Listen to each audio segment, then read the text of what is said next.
Yarnside Chats. I'm your host, Sarah Wilson, and this first episode is being brought to you by Knit Circus Magazine. Today I'm filming Yarnside in my studio in Kansas City, Kansas, and I'm going to be chatting with you about the tubular cast-on. What is it? What is it good for? And most importantly, how do we do it? First I want to show you what it looks like. I have a little sample here for you to look at. 1x1 ribbing is naturally reversible. It looks the same from the back as it does from the front. The difference is that this cast-on itself is reversible. As you turn it over, you can tell that you are not getting any sort of a visible cast-on edge. It just looks completely seamless from the back to the front. It kind of looks like a double knit a little bit. This cast-on is also very stretchy, and if you wanted to make it more stretchy, you could just insert a piece of elastic thread through that little tube in the cast-on there and tie it off, and then it would be really, really stretchy. So that's a little bit what it looks like. The cast-on is great for any kind of item that you're going to start with 1x1 ribbing. It's great for top-down socks. It's great for sleeve cuffs, mitten cuffs, hat brims, absolutely anything that's going to start with a 1x1 rib could benefit from this cast-on, and it just looks really professional.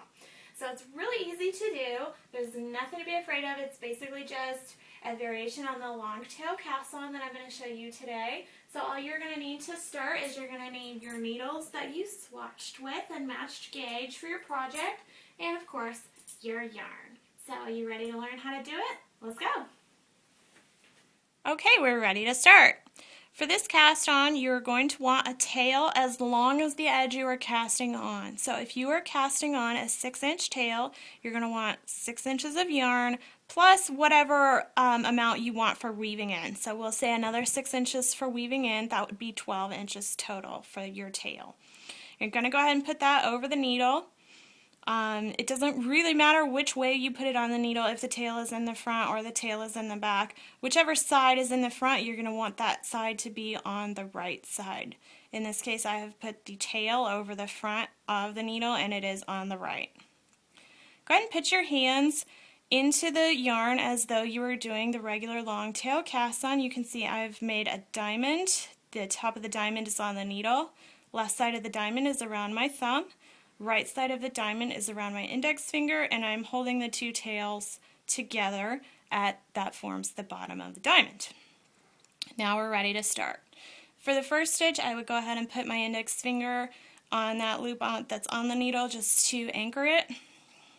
So what we're going to do, we're just going to be rotating between palm up behind the needle and palm up in front of the needle. So we're going to start palm up behind the needle. So I've just rotated that diamond counterclockwise, and it is now behind the needle. I'm going to take the tip of my needle, I'm going to come up through the diamond from the bottom to the top like that. Now I'm ready to form the next stitch. I'm going to take my palm, rotate it clockwise towards me so that it's going to be palm up in front of the needle. Just like that. So now I'm going to take the tip of the needle and I'm going to go into the diamond from the top down, just like that. Now I have 3 stitches on the needle total, and that's it. That's the whole cast on. So now I'm going to rotate counterclockwise again, palm up behind the needle. I'm going to go into that stitch from the bottom up, rotate again, go into the stitch from the top down, rotate, go into the stitch from the bottom up, rotate, into the stitch from the top down. Now that's just going to be repeated across the row for as many stitches as you need to cast on. Now I want to show you what that looks like close up. Can we get a close up? Okay. So the first stitch to cast on was a knit stitch. You can see it doesn't look like it's bound in any way. It looks like it's basically just a loop of yarn over the needles. This stitch here is also a knit stitch. This stitch also going to be a knit stitch. Now you can see the purl stitches do have that purl bump across the bottom of them. That's how you'll be able to tell the purl stitches from the knit stitches. Now I'm going to flip this around and you can see it from the back side.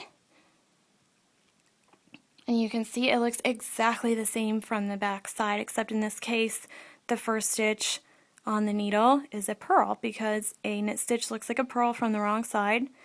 So then these are the knit stitches here, and then these are the purl stitches.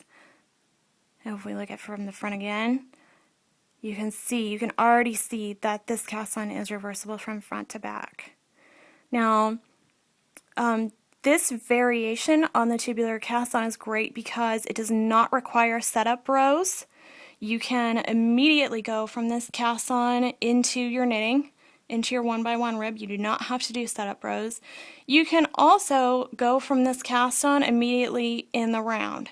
Now that's a little bit trickier, but it can be done. You're just going to take care when you are aligning the stitches that the bottom edge where this line is here is going to be on the bottom, so it doesn't get twisted around. It's easy to twist this cast on in the round, but it can be done. Just take extra care to make sure that all of those stitches with the purl bumps here and this line across the bottom are aligned on the bottom of your needle when you are casting on in the round.